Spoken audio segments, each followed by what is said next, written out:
Olá, nesse vídeo eu quero falar sobre o uso de xadrez como um exercício de lógica, mas não a lógica num jogo entre dois adversários, mas a lógica de um raciocínio, tá? Da prática de um raciocínio. Vamos ver, é o que se chama de análise retrógrada. Vamos ver isso através de dois exemplos. O primeiro exemplo está mostrado no diagrama e é dito que é a vez das brancas. E a pergunta é: no jogo ocorreu alguma promoção de peça? Então vamos analisar essa posição. Se a vez é das brancas, o movimento anterior foi das pretas. As pretas só têm uma peça, o rei. Portanto, o lance das pretas foi o rei chegar a essa casa F2. De onde ele veio? O rei não pode ter vindo de E3, porque em E3 ele estaria em xeque. E não havia a possibilidade do movimento anterior das brancas ser do bispo chegando na casa C1 e dar xeque ao rei. Bom, o rei também não pode ter vindo de F3 por causa dos dois peões. E pela mesma razão não pode ter vindo de G3. O rei não pode ter vindo de E1 por causa da proximidade com outro rei. E o rei não pode ter vindo de G1 por causa da torre. Não havia movimento possível da torre chegar aqui e dar cheque, certo? Então o rei só pôde sair de F1 e chegar em F2. Então este é o movimento das pretas, né? O movimento anterior das pretas. Agora, como é que o rei estava em F1 sem ter estado em xeque anteriormente? A única explicação é que havia uma peça obstruindo a ação da torre que, se movimentando para F2, liberou o xeque.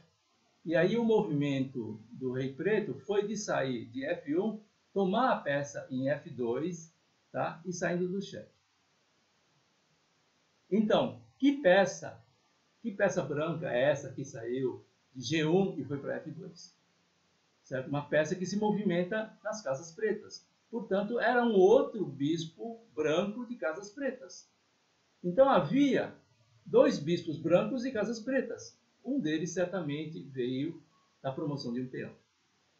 Isso responde à questão. Então vamos ver o segundo exemplo.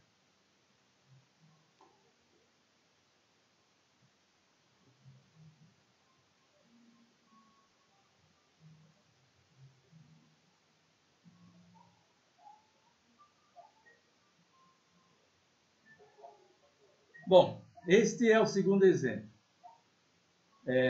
A pergunta é: dado que um dos bispos pretos tomou uma peça branca, que bispo foi?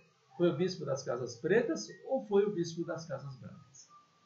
Então vamos analisar essa posição. Talvez seja interessante você, se você desejar, pausar o vídeo, analisar um pouco a posição, tá? E depois continuar com a explicação. Bem, vamos à explicação.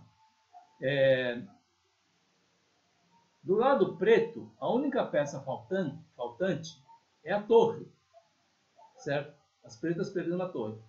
Ele tem os 8 peões, tá? E as demais peças. Do lado branco, os 8 peões estão aí, tá?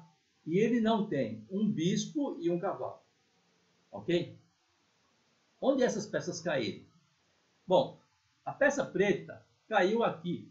A torre preta foi capturada em C3, certo? Pelo peão da coluna D, certo? Em H6 caiu uma peça branca. Agora veja, a peça branca cai primeiro do que a torre preta. Por quê? Porque é necessário que essa coluna abra para que a torre saia por essa coluna e atinja a casa C3, certo? E que peça branca caiu em H6?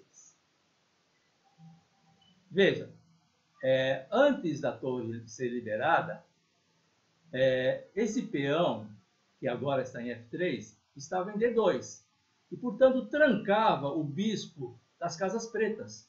Então, não foi o bispo que caiu, foi o cavalo. Então, tem um cavalo que caiu em H6, certo? Que libera essa coluna, para que a torre chegue em C3 e seja tomada pelo peão em D, liberando o bispo, que em seguida vai cair, certo? Portanto, o cavalo branco caiu aqui e foi tomado por um peão. E o bispo branco das casas pretas foi tomado por um bispo. Portanto, o bispo preto que capturou uma peça branca foi o bispo preto das casas pretas, certo? Ok. Bom, pessoal, isto ilustra o tema do uso do xadrez, né, para raciocínio, tá? O expoente desse tipo de atividade, né, chamado de análise retrógrada, foi um professor norte-americano, tá, de lógica matemática e filosofia, chamado Raymond Smullyan. Tá?